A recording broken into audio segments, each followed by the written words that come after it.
अस्सलाम वालेकुम। उम्मीद है सब लोग खैरियत से होंगे। आज हम लोग आइल्स के बारे में बात करेंगे। मैं अपना एक्सपीरियंस आपके साथ शेयर करूंगी। उम्मीद है मेरे एक्सपीरियंस से आप लोग मोटिवेट होंगे और आप लोगों के जहन में जो एक डर खौफ है वो भी ख़त्म हो जाएगा कि मैं जो भी टिप्स एंड ट्रिक्स शेयर करूंगी इससे आप लोगों की हेल्प होगी। कई दफ़ा हमें डायरेक्शन का तो पता होता है लेकिन समझ नहीं आ रही होती कि कहाँ से स्टार्ट करें। लेकिन मेरी पूरी उम्मीद है और मैं ये पूरी उम्मीद के साथ कह सकती हूँ कि अगर मैं आइल्स कर सकती हूँ और अपनी रिक्वायरमेंट वन टेक में अचीव कर सकती हूँ तो कोई भी कर सकता है। मेरा मास्टर इस्लामिक स्टडी में है जहाँ इंग्लिश का कोई लेना देना नहीं, और आइल्स मैंने 2022 दिसंबर में किया, जबकि बैचलर मैंने 2009 में किया था। 13 साल के बाद स्टडी की तरफ कम बैक करना और आइल्स करना इतना आसान नहीं था। हाउसवाइफ तो वैसे ही घर रह रह के ब्लैंक हो जाती हैं, और मेरे साथ भी कुछ ऐसे ही था। इंग्लिश का कुछ भी जहन में नहीं आता था, और अगर आए भी तो कॉन्फिडेंस नहीं कि ठीक बोल रही हूँ या गलत। मिक्स एंड मैच जो है ना फीलिंग्स थी कि ये सब कुछ बहुत मुश्किल है, मुझसे नहीं होगा, लेकिन एक फोकस था कि मुझे कनाडा जाना है और सब कुछ स्मूथ होता गया। सिर्फ एक आइल्स की रुकावट जो बनी हुई थी, तो मैंने हिम्मत की और फर्स्ट अटैम्प्ट में ही 13 साल के गैप के बाद 1 माह में मैंने आइल्स अपना बुक किया और अटैम्प्ट किया। मेरा जनरल आइल्स था और मुझे 5 बैंड की ज़रूरत थी और 5.5 ईजीली मैंने ले लिए। मेरा ग्राफ जो नीचे आया है वो जस्ट रीडिंग की वजह से, अदरवाइज़ मेरे बैंड्स बहुत अच्छे हैं बाकी सब सेक्शंस में। ऐसा नहीं कि मेरी तैयारी नहीं थी या आप कहें कि मुझे रीडिंग को समझने में मुश्किल हो रहा था। मुझे जो मेरे रीडिंग की वजह से ग्राफ नीचे गया वो ये है कि मेरा टाइम मैनेजमेंट का इशू आया और मैंने लास्ट जो सेक्शन था वो अटेम्प्ट ही नहीं कर पाई। आइल्स जो है ना 2 तरह के होते हैं, एक आइल्स एकेडमिक जो स्टूडेंट्स करते हैं जो बाहर पढ़ने के लिए जाते हैं, और एक आइल्स होता है जनरल जो पीआर के लिए लोग अप्लाई करते हैं, उनको करना पड़ता है। आइल्स करना आपको हर सूरत में पड़ता है कि यहाँ आके सर्वाइव करना है, जॉब करनी है, लोगों के साथ कन्वर्सेशन करनी है, तो यहाँ आके आपको ईजिली मूव करने के लिए आपको आइल्स की ज़रूरत है। तो आइल्स में जो 4 सेक्शंस होते हैं, एक होता है listening, reading, writing and speaking. Reading और राइटिंग सेक्शन जो है वो जनरल एकेडमिक में दोनों में डिफरेंट होते हैं। इसमें मैं एक डिफरेंट वीडियो बनाऊंगी जिसमें मैं चारों के जो एकेडमिक वाले और जनरल वाले दोनों को डिस्कस करूंगी ब्रीफली डिटेल के साथ, ताकि आपको इनकी जो मेजर जो गैप है इनके दरमियान वो पता चले। लेकिन इस वक्त मैं नहीं कर रही क्योंकि इससे वीडियो लंबी हो जाएगी। इस पर मैं अलहदा चारों सेक्शंस पर डिटेल में वीडियो बनाऊंगी। सबसे पहले हम लिसनिंग पे आते हैं। लिसनिंग का मैं एक आपको आइडिया दे रही हूँ कि आपको पता हो कि बेसिक्स क्या है। लिसनिंग 30 मिनट का टेस्ट होता है, इसमें 40 क्वेश्चन होते हैं। लिसनिंग में 2 ही कीज़ हैं, एक तो आपका कॉन्सेंट्रेट और दूसरा आपका कॉन्फिडेंस। लिसनिंग के लिए आपको सबसे ज़्यादा जो चाहिए वो है आपकी प्रैक्टिस। जितनी ज़्यादा आपकी प्रैक्टिस होगी इतने आप कॉन्फिडेंट होंगे। लिसनिंग के लिए सबसे पहले जब आप एग्ज़ाम देने जाएं तो सबसे पहला जो काम करना है वो आपने अपने हेडफोन्स चेक करने हैं कि सही काम कर रहे हैं। उसके बाद सेकेंड थिंग ये है कि अगर आप कोई क्वेश्चन मिस कर जाते हैं तो आपने उसकी तरफ वापस नहीं देखना या सोचना नहीं है, बल्कि नेक्स्ट क्वेश्चन की तरफ आपने मूव करना है, ऑडियो को फॉलो करना है। ऐसा नहीं कि आप उसके बारे में सोचने लग पड़े तो अगले जो क्वेश्चंस हैं उनके ऊपर उनका इम्पैक्ट पड़े। तो आपने अपना फोकस जो है ना ऑडियो पर रखना है और उसको फॉलो करना है, क्योंकि लिसनिंग को आप रोक नहीं सकते, वो तो ऑडियो चल रही है, उसे चलते रहना है, तो आपने उसको फॉलो करना है। लिसनिंग में हर सेक्शन स्टार्ट होने से पहले 10 सेकंड्स आपको मिलते हैं। इतने में आपने क्या करना है, क्वेश्चंस को स्कैन कर लेना है। आपसे आइडिया मिल जाता है कि ऑडियो में जो बात होने जा रही है, जो 2 लोगों के दरमियान कन्वर्सेशन होने जा रही है, वो किस बारे में होने जा रही है। फॉर एग्जाम्पल 2 लोगों के दरमियान कन्वर्सेशन होती है तो वो फ्लावर्स के बारे में बात करते हैं, लेकिन क्वेश्चन में पूछा सिर्फ ये जाता है कि आपका फेवरेट फ्लावर कौन सा है। लेकिन उन्होंने क्या करना है, उन्होंने ऐसा घुमा फिरा के डिफरेंट स्टाइल से बात को करना है कि आप कंफ्यूज हो जाते हैं कई दफ़ा। लेकिन आप कंफ्यूज इसलिए नहीं होंगे कि आपने ऑलरेडी इतना प्रैक्टिस किया हुआ होगा कि आपको पता होगा कि मुझे ऐसी ही स्ट्रेटजी का सामना करना पड़ेगा। उन्होंने क्या करना है, उन्होंने कहना है जी मुझे रोज़ पसंद है, आजकल मुझे सनफ्लावर पसंद है, लेकिन मैं जैस्मीन को पास रखना पसंद करती हूँ। तो ऐसी घुमा के बात करनी है कि उसमें से आपने एग्जैक्ट आंसर को आपने पिक करना है। तो ये तभी मुमकिन है कि जब आपका कॉन्सेंट्रेट हो और सेकेंड आपके अंदर एबिलिटी हो अंडरस्टैंड करने की डिफरेंट तरह के एक्सेंट को। और ये सब कैसे मुमकिन है, ये सब जस्ट प्रैक्टिस से मुमकिन है। इसलिए क्वेश्चंस को पहले से स्कैन करें और कोई डेट या वर्ड जो भी आपको समझ आ रही है, जो रेलिवेंट है आपके क्वेश्चंस के साथ, आप उसको नोट डाउन कर लें। आपने क्या करना है, उस कन्वर्सेशन के अंदर नहीं घुसना कि क्या बातें हो रही हैं, आपने फोकस करना है कि सवाल में पूछा क्या जा रहा है, उसका कीवर्ड जो ही आए उसको नोट डाउन कर लें। और साथ ही नेक्स्ट क्वेश्चन पे आपने मूव कर जाना है, क्योंकि ऑडियो ने नहीं रुकना, आपने उसको फॉलो करके क्वेश्चन सॉल्व करने हैं। कहीं भी आपने रुकना नहीं, कोई चीज़ मिस नहीं करनी, अगर कुछ छूट जाए तो उसको छोड़ के आगे चले जाना है। सबसे इंपॉर्टेंट जो है ना वो है आपकी प्रैक्टिस। आपकी प्रैक्टिस अगर लिसनिंग की आपने करनी है तो आप कैम्ब्रिज की तमाम बुक्स सॉल्व करें। इस तरह क्या होगा, एक तो प्रैक्टिस आपकी हो जाएगी और दूसरा आपको डिफरेंट एक्सेंट सुनने को मिलेंगे, और इससे क्या होगा जो है ना अमेरिकन एक्सेंट सुनने को मिलेगा, ऑस्ट्रेलियन एक्सेंट सुनने को मिलेगा, ब्रिटिश एक्सेंट सुनने को मिलेगा। सारे एक्सेंट सुनने से बहुत सारी चीज़ें आपकी सॉल्व हो जाएंगी, आपको अंडरस्टैंड आप कर पाएंगे एक्सेंट को। सेकेंड, आप अपनी वोकैबुलरी को इम्प्रूव करें। ऐसा ना हो कि वर्ड आप सुन लें, अंडरस्टैंड भी आप कर लें, लेकिन उसके स्पेलिंग्स ना आपको आएँ कि इसको मैं लिखूं कैसे, तो आप कंफ्यूज हो जाएं। तो जो कन्फ्यूजन वाले वर्ड्स हैं ना उनकी प्रैक्टिस करें, अपनी जो स्पेलिंग्स हैं ना उनको स्ट्रॉन्ग करें, मूवीज़ देखें, इससे क्या होता है आपकी लिसनिंग इंप्रूव होती है। लेकिन मूवी से ज़्यादा अच्छा है कि आप डिफरेंट एक्सेंट के पेपर सॉल्व करें। इससे क्या होगा कि एक तो एक्सेंट को भी समझ लेंगे, लिसनिंग भी आपकी इंप्रूव होगी, साथ साथ आपको टाइम मैनेजमेंट भी आएगा और एक्सेंट भी आप अंडरस्टैंड कर पाएंगे। सारे के सारे पेपर ज़रूर सॉल्व करें कि जो कैम्ब्रिज बुक्स के हैं। जब आप ऑडियो प्ले हो रही होती है तब क्या होता है, करना है आपने कि पेपर्स के ऊपर ही जो क्वेश्चन पेपर है उसके ऊपर ही आंसर लिखने हैं। बाद में आपको 10 मिनट मिलते हैं ताकि आप अपने आंसर जो है ना वो आंसर शीट के ऊपर शिफ्ट कर लें। तो आपने तब जो है ना जब टाइम मिले 10 मिनट का तब आपने नोट डाउन कर लेना है। तो आंसर्स हमेशा आपने जो लिखने हैं वो कैपिटल्स लेटर में लिखने हैं। लिसनिंग में मुझे लगता है कि जो ज़्यादातर लोगों को मसला आता है वो ग्राफ वाले क्वेश्चंस में आता है, लेफ़्ट राइट, और इनमें लोग कंफ्यूज हो जाते हैं। तो ये इसमें जस्ट एक स्टार्टिंग अगर मिस्टेक हो गई है तो ये 6-7 सवाल गलत ही हो जाने हैं। तो लिहाजा आपने उसके ऊपर पूरा फोकस करना है, आपने समझने की कोशिश करना है कि वो कहाँ से स्टार्ट उसका ले रहे हैं। इसके बाद सेकेंड आता है एक मल्टीपल चॉइस क्वेश्चन, उसमें लोग ज़्यादा कन्फ्यूज़ होते हैं। लेकिन इसमें जो मेन की है ना लिसनिंग में वो सबसे ज़्यादा आपकी प्रैक्टिस है। जितनी ज़्यादा आपकी प्रैक्टिस होगी उतना आपका कॉन्फिडेंस होगा, उतने कॉन्फिडेंस के साथ आप लिसनिंग कर पाएंगे। इस पर मैं एक अलग सी वीडियो बनाऊंगी जिसमें मैं हर तरह के एक क्वेश्चंस को जो है ना ब्रीफली डिस्क्राइब करूंगी कि आपको पता हो कि अगर इस तरह का क्वेश्चन है तो वहाँ पे कौन सी टिप्स एंड ट्रिक्स यूटिलाइज होती हैं और किस स्ट्रेटजीज़ के साथ आप आंसर तक पहुँच सकते हैं, सॉल्व कर सकते हैं। और यहाँ पे अगर मैं करूँगी तो ये बहुत लंबा हो जाएगा, लिहाजा मेरे चैनल को सब्सक्राइब करें, बेल आइकन को प्रेस करें ताकि आपको आगे आने वाली जो वीडियोज़ हैं वो आप तक पता चलें और आप इनको उन तक पहुँच सकें। अगर फॉर एग्जांपल आपको इतना भी पता होना चाहिए कि आंसर लिखते वक्त ये बात ध्यान में रखनी है कि कई दफ़ा क्या होता है क्वेश्चन में 2 आंसर पूछे होते हैं।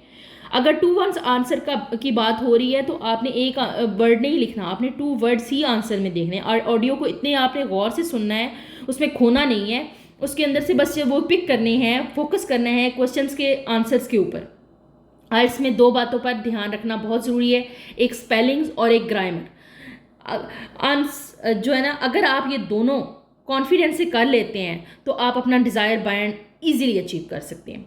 एक और इम्पॉर्टेंट और फ़नी सी बात है, लेकिन वो इम्पॉर्टेंट है, वो इसलिए कि आप जब भी अपना आइल्स का एग्ज़ाम देने जाएं तो उस दिन पानी बहुत कम पिएं। क्यों? क्योंकि कि आपको अगर पानी पिएंगे तो आपको वॉशरूम जाना पड़ेगा, जिससे क्या होगा टाइम वेस्ट होगा। और टाइम वेस्ट होगा तो इसमें क्या होता है कि ये एक बहुत टाइम टेकिंग प्रोसेस है। अगर फॉर एग्जांपल आपने एग्जामिनेशन हॉल से बाहर जाना है तो आपको अपना आईडी कार्ड या पासपोर्ट पहले देना होता है, फिर वापस आना है, फिर आपने आके अपनी आइडेंटिटी प्रूफ करनी है, फिंगरप्रिंट्स देने हैं। इससे क्या होता है कि आपका टाइम वेस्ट होता है। इसलिए वक्त की अहमियत को मद्देनज़र रखें और पानी से गुरेज करें, परेशान नहीं हो, क्योंकि ये चीज़ें फेस लोग करते हैं। तो इसलिए मैंने कहा मैं आपको बता दूं कि ये चीज़ नहीं होनी चाहिए। सेकंड, हम रीडिंग की तरफ आते हैं। तो रीडिंग में भी 40 जो आपके 40 क्वेश्चंस होते हैं 1 घंटे में करने होते हैं, लेकिन उसके जो 3 सेक्शंस होते हैं। तो रीडिंग भी एकेडमिक की डिफरेंट होती है और जनरल वालों की डिफरेंट होती है। जनरल वालों के जो क्वेश्चंस होते हैं वो जनरल बेस के होते हैं, ग्राफ्स वगैरह, और एकेडमिक के स्टडी के लिहाज से होते हैं। और जनरल की जो टॉपिक्स होते हैं वो जनरल टॉपिक्स होते हैं जो अमूमन जो है वैसे मतलब आप कह सकते हैं डेली रूटीन लेवल्स के होते हैं। वो आपने क्या करना होता है, स्किम करना होता है क्वेश्चंस को, रीड नहीं करना होता। पैसिव को स्किम करना होता है, क्वेश्चंस को पढ़ें, कीवर्ड को जो है ना अंडरलाइन करें, फिर पैसिव में जाके वही कीवर्ड ढूंढने की कोशिश करें, और अगर सर्च आंसर करें। और अगर रीडिंग में एक तरतीब होती है कि पहला पैराग्राफ आसान होता है, दूसरा उससे थोड़ा मुश्किल होता है, तीसरा सबसे ज़्यादा मुश्किल होता है। तो यहाँ पर आपने टाइम डिवाइड करना है। इसमें जो है ना टाइम इज़ द की। जो मैं नहीं कर पाई, कोशिश करें कि 15 मिनट में पहला सेक्शन और दूसरा 20 मिनट में और तीसरा मुश्किल होता है उसके लिए 30 मिनट उसको में रखें उसके लिए कि उसको 30 मिनट में आप सॉल्व करें।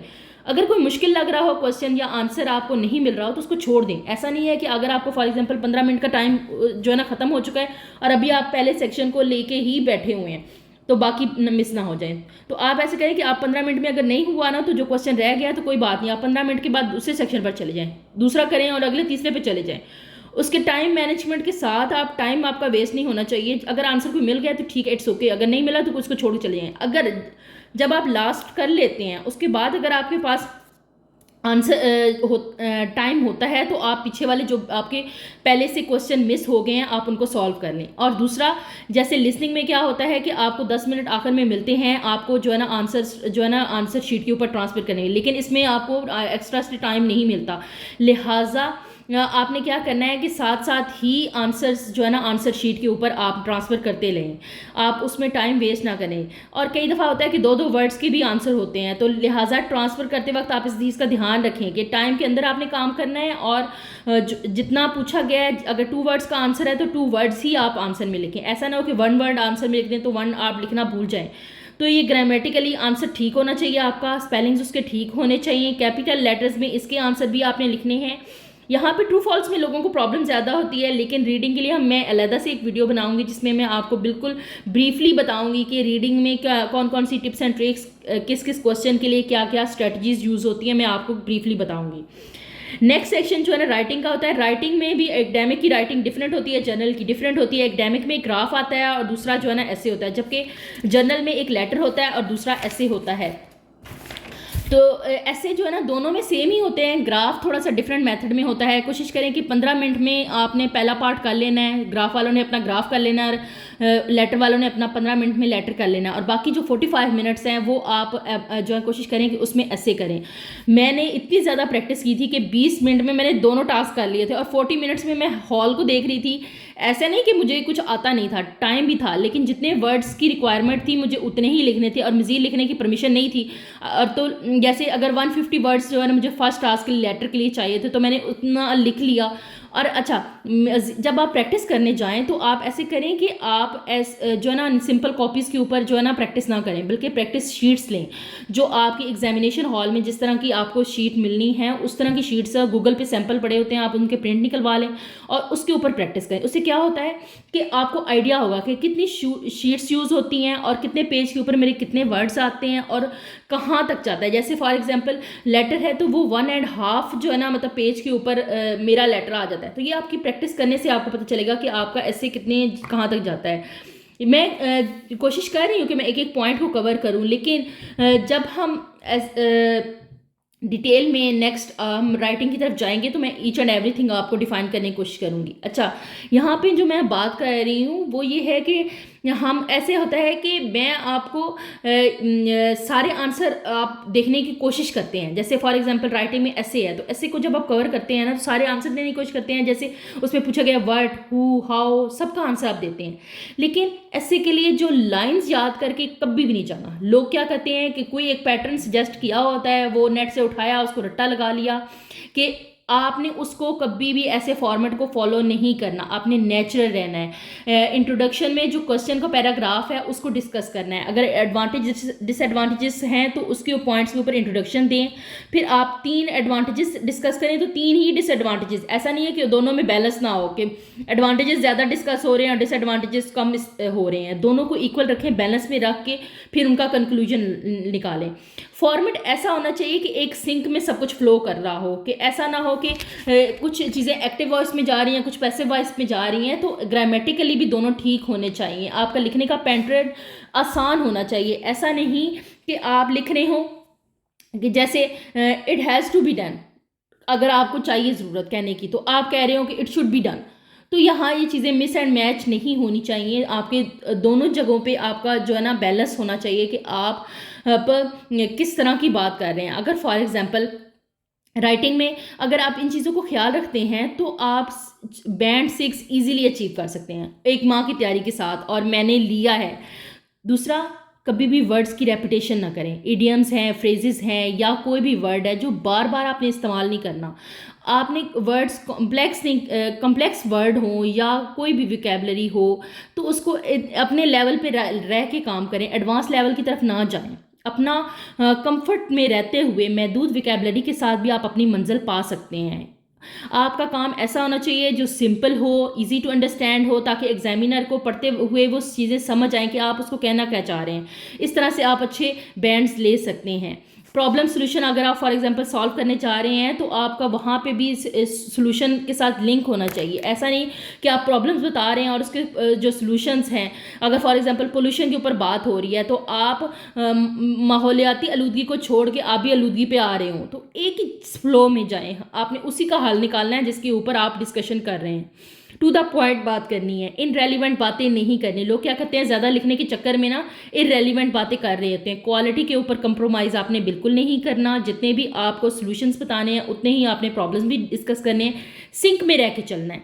इंशाल्लाह आपके मतलूबा बैंड आपको ज़रूर अचीव होंगे। कंक्लूजन ज़रूर लिखें। कोशिश करें कि 5 मिनट आखिर में आपके पास रहने चाहिए जिसमें आप लास्ट में सबको गो थ्रू करो ताकि कोई चीज़ मिस ना हो, कोई स्पेलिंग मिस्टेक ना हो गई हो, कोई ग्रामेटिकली आप एरर ना कर रहे हों।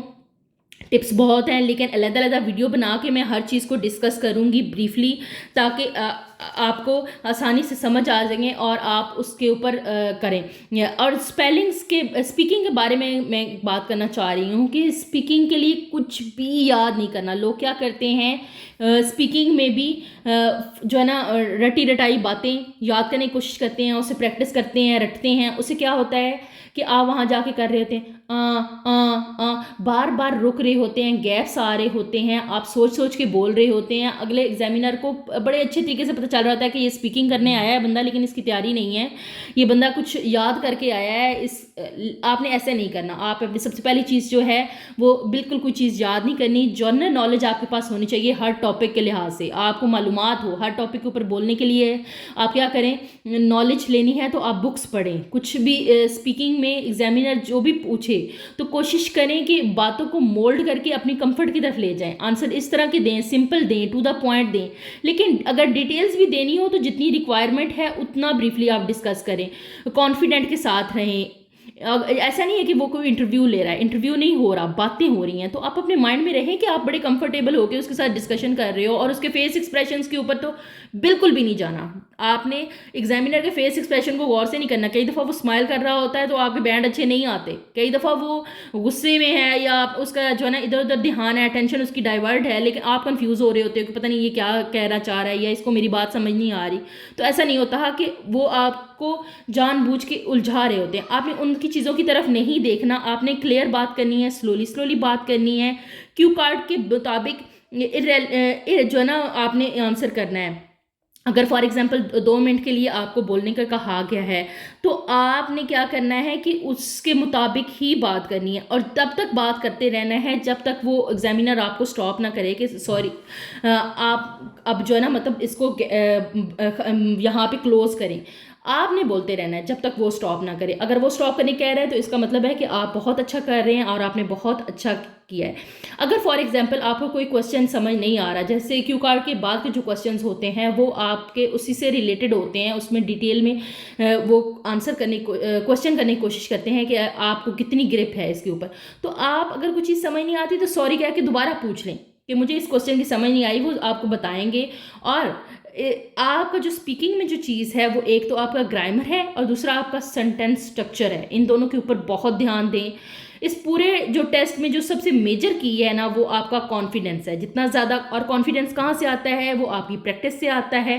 और आइल्स के लिए ज़रूरी है कि sleep in English, eat in English, walk in English, talk in English. यानी कि आपने जब आइल्स की प्रिपरेशन करनी है तो आपने थ्रू आउट सारे काम जितने भी हैं ना पेपर से पहले नर्वस नहीं होना आप और सब चीज़ों को कंट्रोल में रखनी है।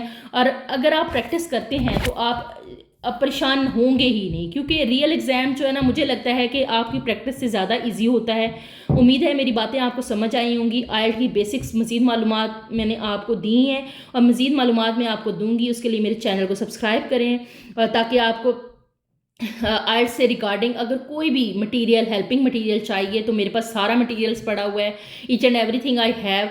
आप मुझे कमेंट करें, मैं आपको प्रोवाइड करूँगी। फिर मिलेंगे, टेक केयर, अल्लाह हाफिज़।